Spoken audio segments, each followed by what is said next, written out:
It'll serve until after the show. Well, actually, it probably won't. Right, what am I doing next? Let me keep... Oh. A problematic song now. Okay. I have a very venerable publishers. They're called Faber and Faber. And yeah, they're good. Technically. But I hate that word technically, you know what I mean? It always reminds me of Tony Blair and his invasion of Iraq. Anyway. But what I do like about Faber and Faber is they kind of remind me of the BBC, right? Because they were started in the 30s. And they've even got like guys in white lab coats carrying T.S. Eliot manuscripts around. This is no shit, it's true. But one of the books that they commissioned off me is a book called Lives of the Prophets, A New Perspective. It's that new perspective. Just what you need is a Western non-priest to write a book called Lives of the Prophets. With a voracious appetite for reading and my own pen, of course. But anyway, Lives of the Prophets, right? I've been working on this book for years. And to be perfectly honest, having to deal with the amount of people who are, well, the real prophets are bad enough, but obviously in order to ascertain what makes them real, I've got to hang around with some of the most dodgy people in history who during their period were actually considered to be prophets in order to filter out the cack, as it were. So I had to go cap in hand to Faber and Faber last year. I said, look, I gotta have a break from this. It's just killing me. I'm gonna have 18 months off. They said, yeah, take a year. I said, I need 18 months. They said, take a year. So my dreams are just full of all these, well, just, I can't put anything less than tyrants, you know? Because really, you look at people like Adolf Hitler, and in the 20s, you read the German literature of the 20s, and they're talking about him like he's a prophet. And you know where it's going to go. You know where it's going to end. You know that we're still going to be paying for it during 2015. So I am having 18 months off. I'm not even going close. But it means that it's permeating all my songs as well. So I wrote this song, which just takes in all the worst tyrants. I made a list of them, and I thought, I'm going to write a folk song. Because most of the folk songs, the problem is with folk songs, is they're written by the people. And so they just, you know, we'll have my verse, and then it's got to be your auntie's verse that we used to sing. You know, they're just kind of like accretions, they build up. What we needed was a professional to sit down and write something incisive. Somebody like me, somebody's got serious issues. Get it out the way in 2.5 minutes. So this is a list of tyrants. This is a song called Cromwell in Ireland.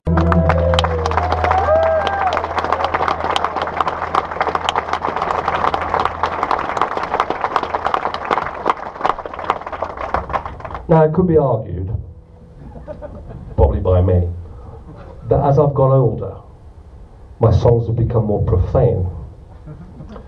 But I think the argument is that as you get older, what you exchange for this Dionysian youthful spirit of I'm going to change the world is a feeling of I am merely still alive and I don't see the world changing in the way that I wish it to change. So you become more kind of gnarly and ingrown and what can you do about it? It's that kind of thing, isn't it? So yeah, my songs are becoming that bit more sort of possibly more evil, I suppose.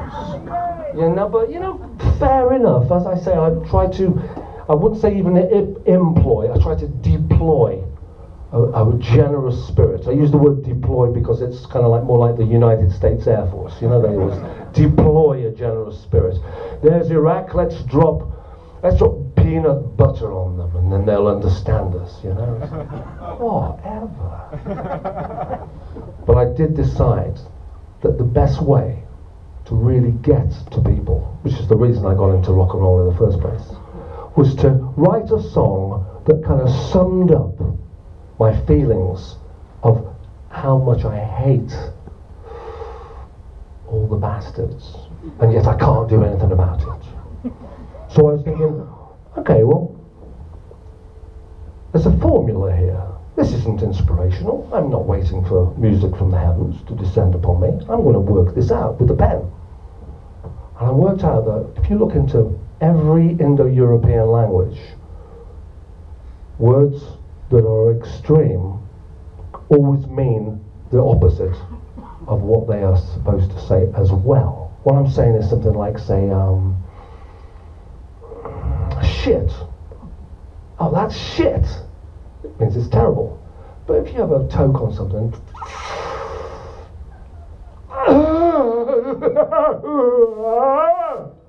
good shit. The French, they'll say if something is terrible, they go, c'est terrible, it's terrible. But if it's really good, they go, c'est terrible, it's terrible. It's the context in the way you say it. The most extreme word in the English language is still the word cunt.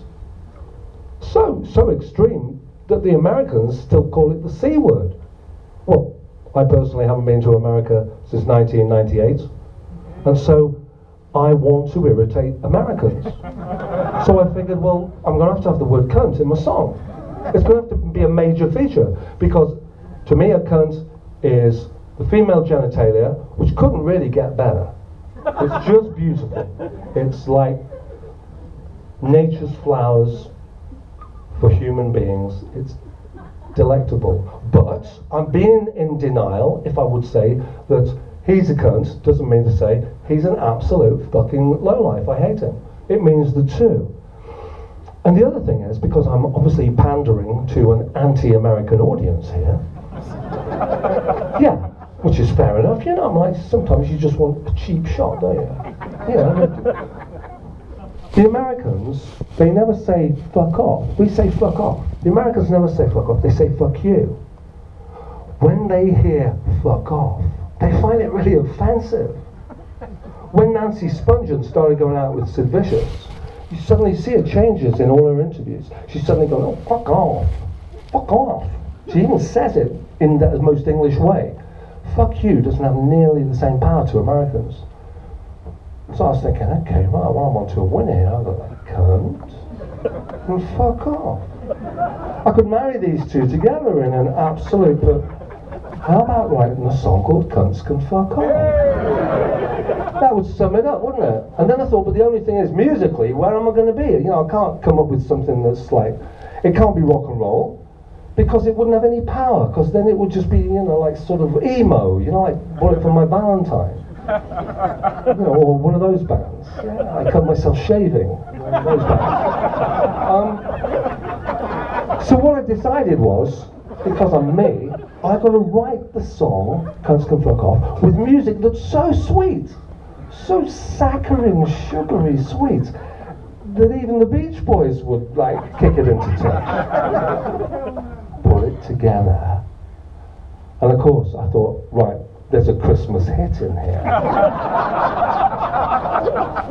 But the only problem is, of course, you know, come up to Christmas, and I'm like, oh, I started my campaign too late, again. So maybe it can be a Christmas hit next year, if I start the campaign this Jan. So this is a song called Cunts Can Fuck Off. Complete with Christmas ending.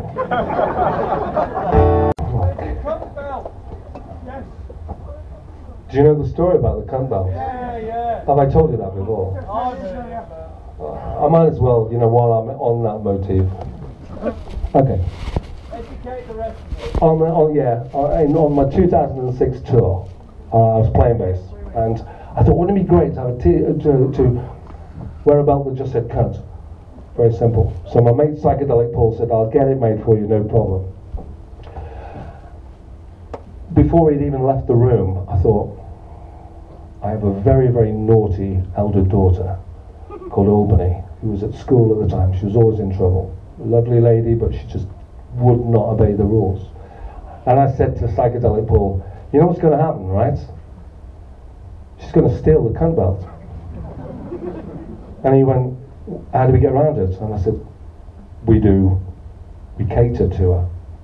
We don't fuck around. You get her own cunt belt, but you get it done in diamante, so that it's hers, right? So there's no mixing it up, right? So I came in with the cunt belt, and she looked at me and she went, oh, holy shit, for fuck's sake, Dad, I want a belt like that. And I went, well, you're not having one. She said, I really want one. And I went, well, I knew you would, so here you go. So I gave her this diamante cunt belt. I said to her, okay, you can wear this to all your emo shows, bring me the horizon, I cut myself shaving, no problem. But do not wear it to school.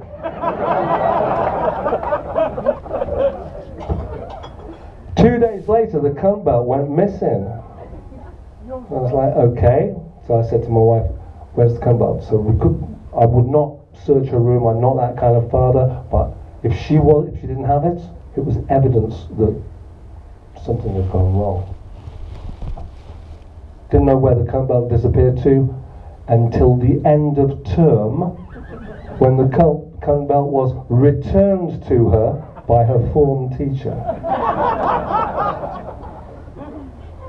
It's hard being the kind of parent that I am, you know, because you walk in, you know, when you've got a teenage daughter, and you look in the chaos, and you hear yourself saying, Albany, if you don't tidy your room, I'm taking that cunt belt away.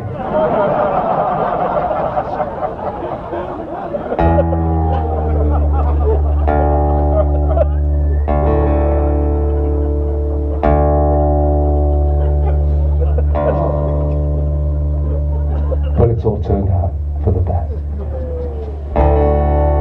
Oh, that was quite professional, wasn't it?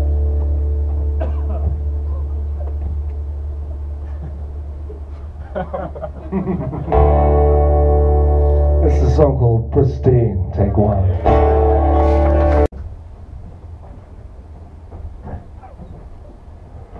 Okay, I wrote this novel, 131, and I wasn't going to write a novel, it never even occurred to me to write a novel, but when you travel around the world in search of the evidence that you think may be out there, obviously you find a whole bunch of new stuff that it never occurred to you could possibly exist.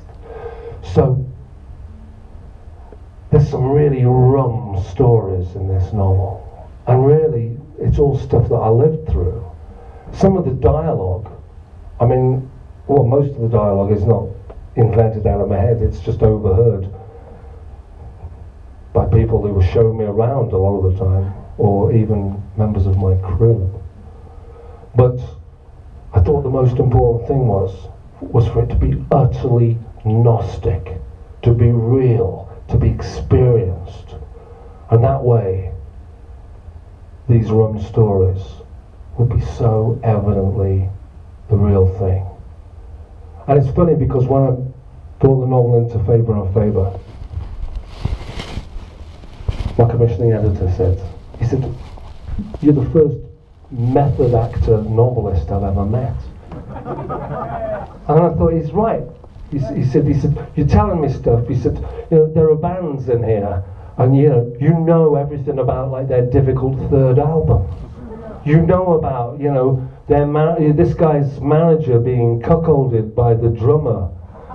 You know, all this kind of stuff. And I said, well, yeah, because I couldn't just invent it, because I'm actually a non-fiction writer. But there's so much to be told. And it's been interesting because now the soundtrack has been on the edge of coming out, because obviously I wanted a full soundtrack of all the bands that existed. But the actual major soundtrack has not yet come out because there's so much music. There's one album over there that I did with Hola McGrail and Stephen O'Malley from Sun, the Vesuvio album. And I listened. We recorded that album before I even wrote the novel. So a lot of the time that I was writing the novel, I'd be listening to this soundtrack music, and it was ultimately real. Now, the great part about it is it takes place during the rave period. Now the rave period was for me like a new flowering, because, well, suppose it was for a lot of people. The rave period was where suddenly what you would term the 18 to 30 club became the 14 to 40 club. It's true though, isn't it? You know, like people like Steve Hillage was suddenly, you know, ex-Gong member. He's having rave hit.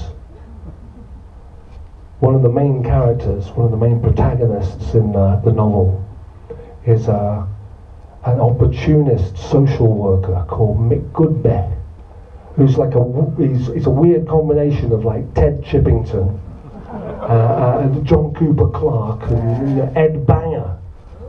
Yeah. He's a conflation of all these kind of people.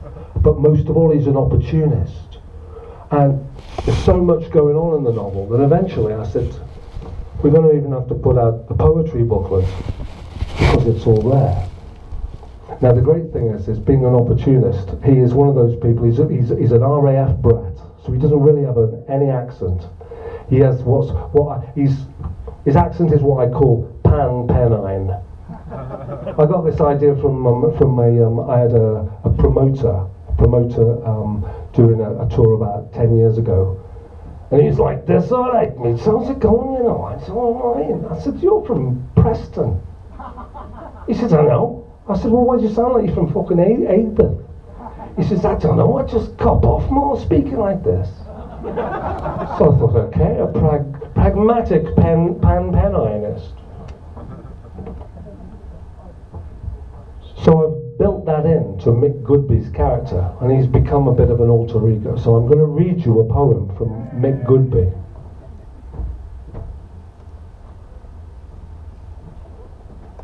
Of course, he's an opportunist, so he calls his poetry booklet "One Fluorescent, the Cuckoo's Nest." But it was an opportunity for me to get a few digs in, because obviously we are now living in a reunion culture. Reunion, now I am, as I say, like the USAF, I deploy a very generous attitude to reunion bands.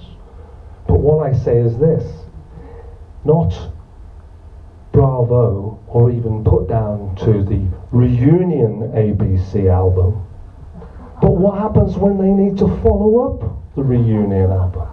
And then they need to do a third album, so that everything's cleared away, you know. I mean, like, shoot that poison arrow to my heart.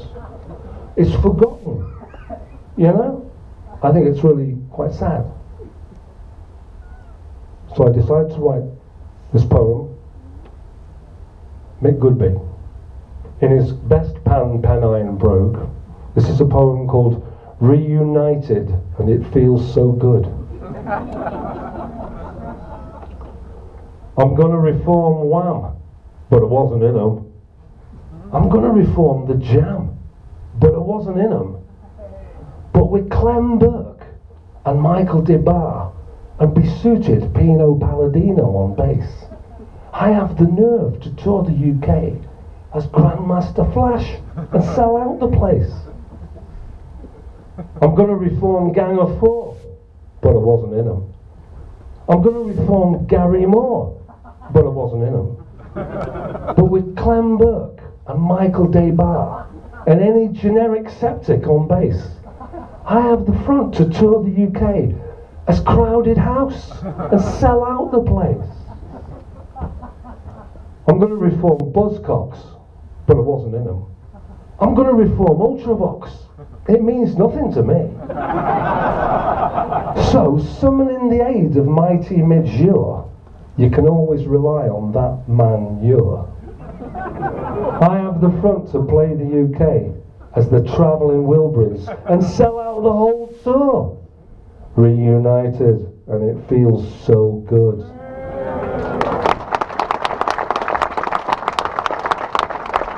Thank you very much, darling. How we doing? Right. They're telling me that the curfew is in place.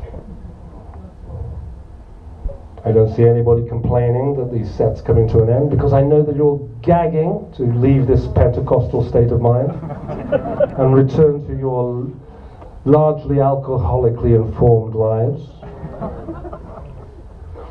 I'm going to just do some songs for the end, because I've got, it's a big list. Another 37 that I could do.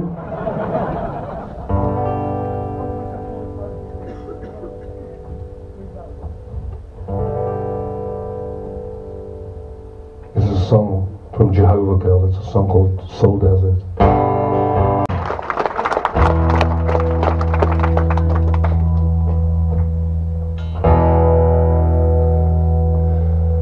When I was 15, I went to see Fairport Convention at Birmingham Town Hall. They were really fucking boring, man. No Sandy Denny, too much fucking fiddling, and Renaissance supporting. Don't tell me about the 70s, it was shit. We got so drunk that we missed the last bus and started walking down the Aston Expressway. I was of the mind that the Birmingham police would deploy a generous spirit towards us. They made us walk most of the way before they stopped us. They said, "We've been following you on cameras, you stupid twat." I thought, the police usually were like twats, I didn't know they were like that. They got us in the car, they drove us off the Aston Expressway. I thought, sweet, 12 miles home, they're going to give us a lift. Got us off, left us on the fucking side of the road. We had to walk the rest of the way. I didn't realise we weren't supposed to walk on there, officer. There were 7 fucking lanes, you stupid bastards. Many years later, I recorded an album for Deaf American about road culture. And of course, it is a completely Gnostic album because I had walked on the 7 fucking lanes of the Aston Expressway. But unfortunately, Deaf American were not happy with it because, even though it was called Autogeddon, they couldn't quite figure out why all the songs were anti-car. Because in America, at that time, a concept album was considered political. If you did an album like Prince and called it Sign of the Times, one fucking song is political. The rest are songs are called like Starfish and Coffee and shit like that. Rolling Stone reviewed it and they couldn't understand why I needed to have such a problem with the car culture. So, that's why I've remained here, where I can work out my issues around people of like kind. This is a song called